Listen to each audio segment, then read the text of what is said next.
जब से middle east tension बढ़ी है, हर तरफ एक ही टॉपिक पर बात हो रही है, स्ट्रेट ऑफ हॉर्मुज।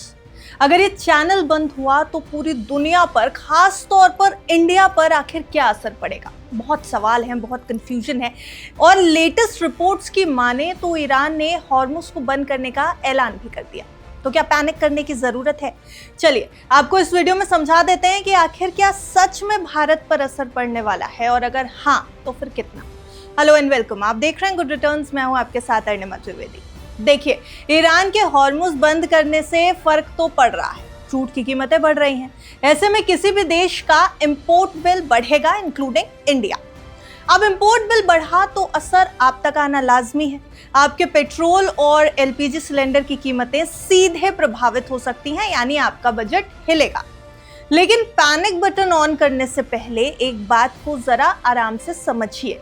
इस पूरे सिनारियो को लेकर भारत ने अपनी रणनीति तैयार कर ली। सबसे पहले सरकार चाहती है कि घरेलू जरूरतों को पूरा कर दिया जाए। इसका मतलब है कि पेट्रोल और डीजल का कुछ हिस्सा टेम्पररी रूप से एक्सपोर्ट नहीं किया जाएगा, जो पहले भारत करता था। अब एलपीजी की बात करें तो घरेलू गैस और सिलेंडर का 85 से 90% आयात यानी इंपोर्ट पर निर्भर है।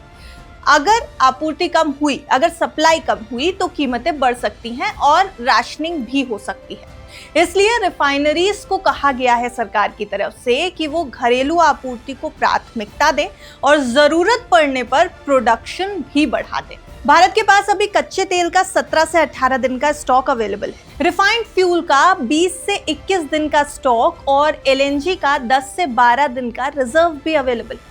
अगर स्ट्रेट ऑफ हॉर्मुज लंबे समय तक बंद रहा तो इन रिजर्व पर डिपेंड करना पड़ सकता है, और भारत के लिए चिंता की थोड़ी बात कम है क्योंकि ऑलरेडी सफिशिएंट रिजर्व हमारे पास मौजूद है।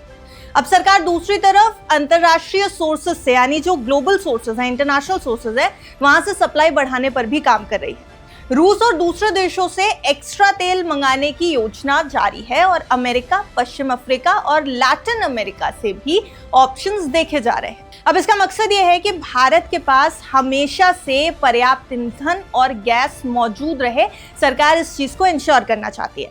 तो अगर कुल मिलाकर देखें तो भारत की योजना में मुख्य रूप से क्या क्या शामिल हो रहा है? घरेलू आपूर्ति को प्राथमिकता देना, यानी कि भारत के अंदर जो सप्लाई है उसको प्रायोरिटी पर रखना, तेल और गैस के एक्सपोर्ट को सीमित करना, एलपीजी प्रोडक्शन बढ़ाना और जो इंटरनेशनल सोर्सेज हैं वहां से सप्लाई को सुनिश्चित करना।